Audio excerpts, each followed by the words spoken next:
What do you think about that, Seb? Yeah, well, I wanted to talk a little bit about Olivier Giroud too, Joe, just because he equalled Thierry Henry's goal-scoring record for his country this evening. And I was listening to the great Philippe Auclair on Guardian Football Weekly last week, and he was talking about sort of the mixed reaction to the expectation that Giroud would break the record back in France, and how I suppose a player like Giroud taking a record from a player like Thierry Henry isn't the most popular thing in the world. But I thought this evening was a really good example of all the things that Giroud does well. Why is it not popular? I don't know. I think Giroud's a little bit divisive because a lot of people possibly don't see just how gifted a footballer he is. Like, I mean, from as early as people have been aware of him, he's been kind of miscast as a bit of a battering ram, whereas he's an incredibly nuanced technical player who does. He's got such a delicate touch. He's got a wonderful touch, and also a lot of things that he does sort of don't really get the attention they warrant. So, for instance, for the first goal, when France run out tonight 4-1 winners, but when they're 1 down, that's not a great spot to be in against an Australian team who can sit deep. And if you watch the header from Rabiot, if you look at Giroud's positioning and his run and how he takes 2 defenders away from Rabiot in the build-up and allows that free header, it's kind of the sort of the essence of what he does off the ball. And one of those things which, quite unfairly, he got maligned for in 2018 when France won the World Cup and he didn't score a goal. It made him... People who remember the 98 World Cup will remember Stefan Givash, who famously kept getting picked, didn't score goals. He ended up coming to Newcastle, wasn't a particularly good player, but sort of he created this sort of idea of the facilitating forward, or forward who doesn't score.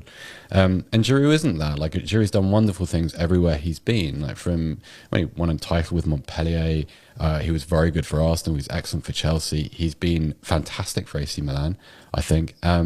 And again, so on top of his 2 goals tonight, he created a really nice chance for Kylian Mbappe in the second half. With that little sort of flick around the corner. And if you look at some of the players in that French team, so Dembele, Griezmann, Mbappe, all 3 of them, although Griezmann was a little bit withdrawn tonight, all 3 of them can make runs into the penalty box. And to do that, for it to work properly, you need a pivot. And Giroud is perfect at that. The sort of the way he sees that movement. So if you're imagining yourself as centre forward and the ball, you got your back to goal, the ball's coming to feet or coming to chest or head, how quickly you've got to respond and how aware you've got to be of all the movement around you to make the right choice in that situation. Giroud does it time and time again. He's an incredibly valuable player. It's quite interesting, isn't it? Because Karim Benzema, another player in the front squad, was also underappreciated, I think, until very recently. Obviously, the last sort of season or 2 has made it obvious what an incredible footballer he is. But is it something about, like, in his case, it seemed more that he was a player who maybe was outshone by other stars in the team. That he facilitated other players. But Giroud's been like an incredible ever-present. Yeah, I think the problem becomes, it's almost PR, isn't it? Because you're quite right with Benzema. Like, Benzema's emergence came post-Ronaldo at Real Madrid.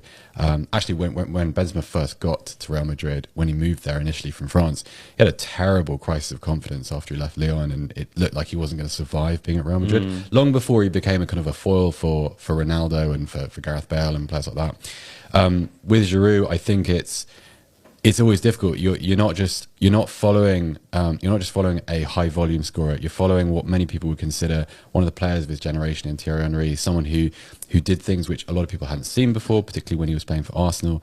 And so to come in and try and sell yourself as good goal scorer, but someone who does so much more, it's a really tough spot.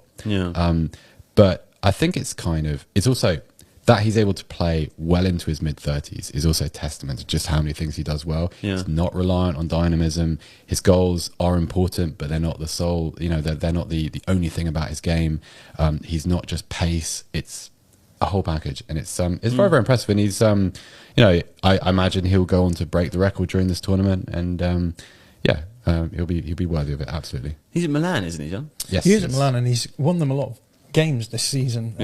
This goal just before the World Cup, that falling volley, it's just fabulous. Yeah, and he nearly did that again in the game today. Just an incredible scorer of incredible goals.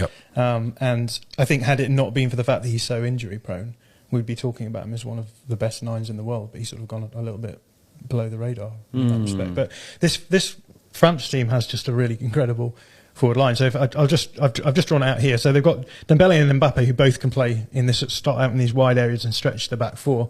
Mbappe obviously loves to run in towards the goal in these sorts of areas. He can also sort of play as a second striker here as well. And actually, when Lucas Hernandez went off, Theo Hernandez's brother came on and actually arguably made them more dangerous. He's a really, really aggressive runner in these sorts of areas as well.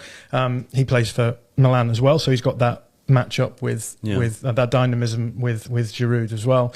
He can also invert quite dangerously as well. But they've got Dembele on the other side. Again, he can do the same things as Mbappe running in here. But another thing that he loves to do, see him doing it a lot for Barcelona at the moment, is come to these sorts of areas. So when you've got someone like Olivier Giroud running the sort of routes that you'd expect a 9 to do, Dembele can sit behind him, and the ball will often end up in these sorts of areas, and he'll be there in space as well. You mean? Yeah, the edge of the D, just around the penalty box as well. Obviously, Griezmann as well can sit in those sorts of areas. Really creative player, and then they've got Rabiot, Tchouaméni doing a lot of the defensive work here, but Rabiot floating in this half space. He made that run for the first goal as well. So like a really nice mixture of players here who I think will be creatively better than what we've seen from France in previous World Cup. If you liked today's video, please consider subscribing to the channel. And if you did like it, you might be interested in How to Watch Football, Tifo's illustrated book.